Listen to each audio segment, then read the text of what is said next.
Everybody knows the rules. I don't like what you did in front of me. I'm sorry, but we know the rules. Nobody has to provoke nobody, okay?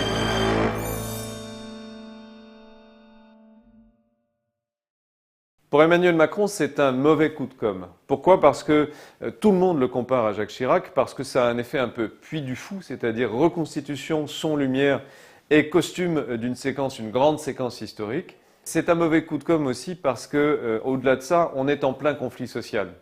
Et que rappeler que le président est à Jérusalem, le fait qu'il soit à l'étranger en ce moment, n'est pas nécessairement ce que les gens ont envie d'entendre. Et on ne lâchera rien! Par ailleurs, il y a un problème sur la sincérité du président, puisque tout le monde se met à décrypter, vouloir interpréter si son accent est vrai ou faux. Please respect the rules as they are for centuries.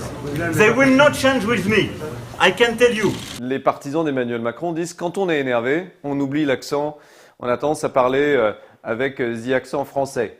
We keep calm. L'autre hypothèse, c'est que vraiment, il a littéralement voulu jouer Jacques Chirac et que donc il a oublié l'accent très bon qu'il a d'habitude en anglais In order to have a better burden sharing. pour prendre un accent vraiment mauvais.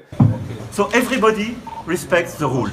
C'est la partie un peu étrange de cette séquence. Il avait une très grande maîtrise dans ce qu'il faisait Chirac, mais on sentait quand même un énervement assez sincère. Qu'est-ce encore comme problème? Je commence à en avoir assez.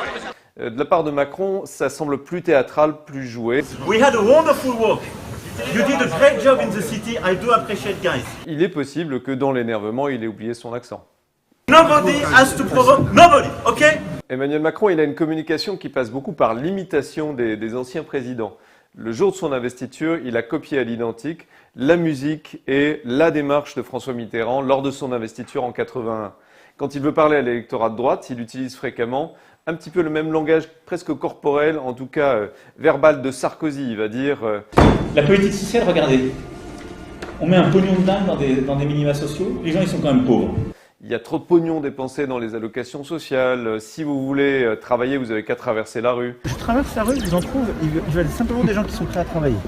Si tu veux avoir un costard, t'as qu'à te le payer. Ça, c'est du Sarkozy. Là, on est dans une séquence Chirac. Et ce qu'il y a d'intéressant, c'est qu'au même moment, Brigitte Macron, elle, va prendre la présidence de la Fondation des pièces jaunes.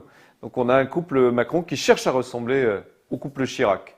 L'un des enjeux pour Emmanuel Macron dans cette séquence, c'était probablement de rappeler qu'il était à Jérusalem, ce qu'on risquait d'oublier vu le contexte social.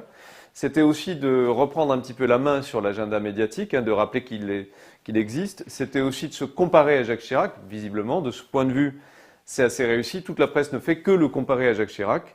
La limite de l'exercice, c'est que précisément, on est en plein conflit social. C'est un peu exotique.